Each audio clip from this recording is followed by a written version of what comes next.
Hey everyone, today we are presenting to you an inspiring and hilarious story about a working guy who manages to turn his life around. Get ready to immerse yourself in this incredibly expensive K-drama. In 6 episodes, the production cost hit 35 billion won, setting a Guinness World Record for K-drama per episode. It's Asia's most expensive series, ranking first. Based on the true story of a notorious drug lord. Starring 3 big shots from China and Korea, it instantly dominated ratings charts, a monster hit. It got so hot that it nearly sparked a diplomatic crisis.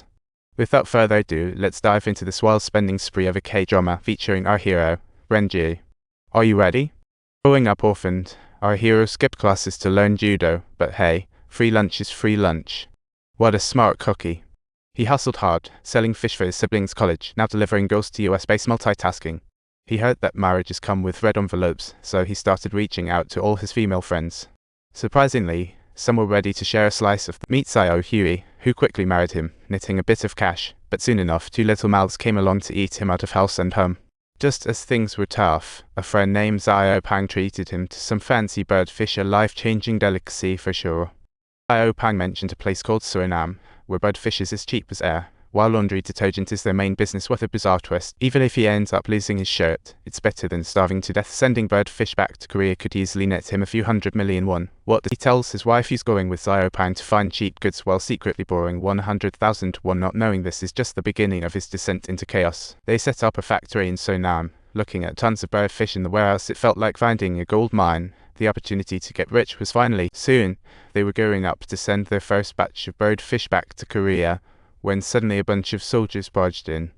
The commander sternly stated doing business here requires protection, otherwise thieves will harass. What a threat. Renji saw right through it. The commander just wanted his protection fee. Knowing the drill, he decided to play the social game in talk terms. Let's be friends. More if I've got cash, less if not. Currently broke, waiting for birdfish. The commander clearly understood the art of negotiation. He nodded happily, agreeing to the deal, even hanging an operating license at the factory door. Renji knew the business game well. Before he left, he gifted the commander some unique Korean specialties, thinking as long as he had the government's backing, he'd be set for life. Little did he know, this country had countless hidden hands. He and Xiao Pang celebrated the spoils at a bar, feeling invincible. But then, a muscle-bound guy from Chinatown showed up to collect debts. Knowing the lucrative deal, he decided to beat them up instead. Pay me $5,000 within 3 days, or I'll break your backs. He threatened ferociously. Renji wanted to talk business, but little did he know, this guy wasn't one to negotiate with. After the beating, he just walked off.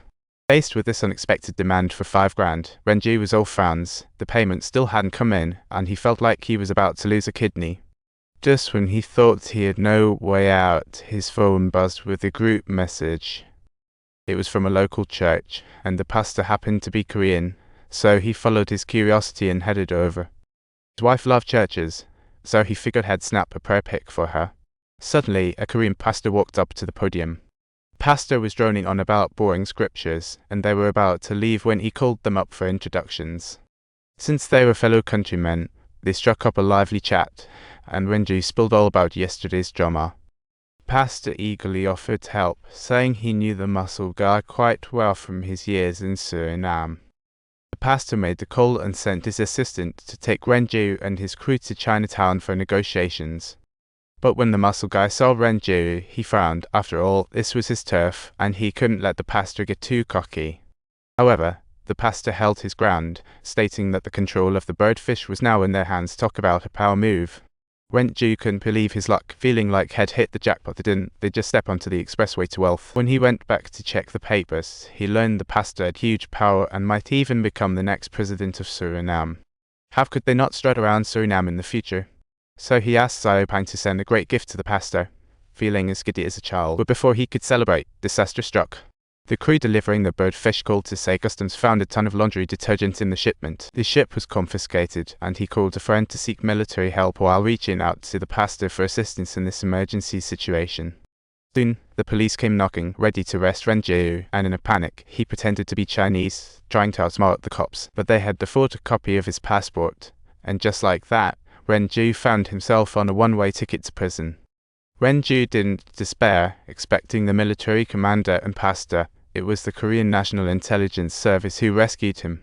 News that followed infuriated him. Xiao Pang had been killed by the military commander, and to his shock, the pastor was the mastermind behind it all. Filled with rage and heartbreak, Officer Choi from the KIS approached him, warning that the one who landed him in prison was none other than the pastor. He decided to go undercover for Officer Choi, planning to gather evidence against the pastor to avenge Xiao Pang. However, there was a catch. The police had to pay him 500 million won money he was about to make selling fish. Officer Choi showed good faith by giving Renju 200 million won up front after the mission had cleared his name. But now, he was on a mission that could lead to his end. Hey everyone, let me recommend you an amazing dating app. No car, no house, want a cute girlfriend? No problem. Just use the hottest new dating app trending among singles. No wheels, no dicks, no dough? Don't worry, we grow together. Renju will even give you free lessons on how to chat up the ladies.